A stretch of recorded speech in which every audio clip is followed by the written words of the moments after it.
بسم الله الرحمن الرحیم. شبهه: چرا قرآن در آیه 7 سوره طارق خلقت انسان را از صلب پدر و سینه مادر می‌داند، در حالی که علم امروزی ثابت کرده است که انسان از نطفه مرد و تخمک زن به وجود می‌آید و جایگاه این دو نطفه و تخمک در بدن هر یک از مرد و زن مشخص است و ارتباطی با صلب پدر و سینه مادر ندارد؟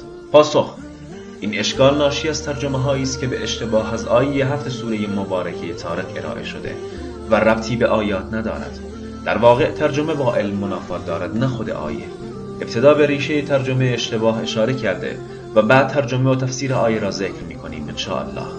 خداوند در آیات سوره مبارکه طارق می‌فرماید: فلينظر الإنسان مما خلق من ماء دافق يخرج من بين الصلب والترائب. انسان باید نگاه کند که از چه چیزی آفریده شده. از آبی دافق آفریده شده است، آبی که خارج می شود از میان صلب و ترائب. همه ما می دانیم که جسم انسان حاصل تلفیق و ترکیب مایع جنسی مرد و مایع جنسی زن است. خداوند در آیه 6 فرمود: انسان از آبی دافق خلق شده است. کلمه دافق از ریشه دفق به معنی جهنده بودن است که این صفت یکی از صفات مایع جنسی مرد است و در مایع جنسی زن همچین صفتی وجود ندارد، یعنی مایع جنسی بانوان جهنده نیست. بنابراین خداوند متعال در آیه 6 تنها از مایع جنسی مرد یاد کرده است. خطای مترجمان گذشته در اینجا بود. مشاهده بفرمایید. عده‌ای که توجه کمتری به محتوای آیه 6 داشتند گمان کردند که در این آیه سخن از دو مایع مرد و زن مطرح شده و بر همین اساس به ترجمه آیه بعد آیه 7 پرداختند و گفتند انسان از آبی جهنده خلق شده است، آبی که از میان صلب مرد، ستون فقرات مرد و استخوان‌های سینه زن خارج شده است. غافل از این که در این آیات اصلا اشاره‌ای به مایع جنسی زن نشده تا بخواهد منشأ آن را از استخوان‌های سینه زن بداند. متوجه شدید؟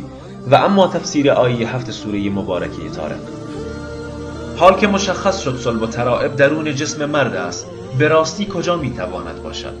این آیه حاوی مطلب علمی نابی است که دانشمندان طی همین دهه‌های اخیر بدان دست یافتند. انسان از آبی خلق شده است که از میان صلب و ترائب خارج شده است. ابتدا واژه‌ها را معنا می‌کنیم، بعد مطلب را بازگو می‌کنیم.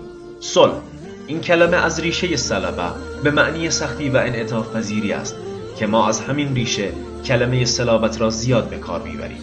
در کلام عرب به زمین سفت و سخت ارض المسلبه می‌گویند. در بدن انسان وقتی چربی‌ها در مسیر رگ‌ها جمع می‌شوند و جریان و حرکت خون را سخت می‌کنند، می‌گویند تصلب شرائین به وجود آمده است. ترائب، این کلمه جمع تریبه است. تریبه از ریشه تراب به معنی نرمی است. بنابراین خداوند می‌فرماید انسان از آبی خلق شده است که از میان سختی و نرمی خارج می‌شود. دانشمندان امروزی می‌گویند کیسه مایع جنسی مرد در حفره لگنی به گونه‌ای قرار دارد که از پشت به استخوان خارجی که جزو سخت‌ترین استخوان‌های بدن است متصل است و از جلو به عضلات بین ران‌ها و مثانه که از پایین‌ترین اعضا و در مقایسه با ستون فقرات نرم‌تر از متصل است. پس می‌بینیم که این آیات با علم امروز هیچ تعارضی ندارند.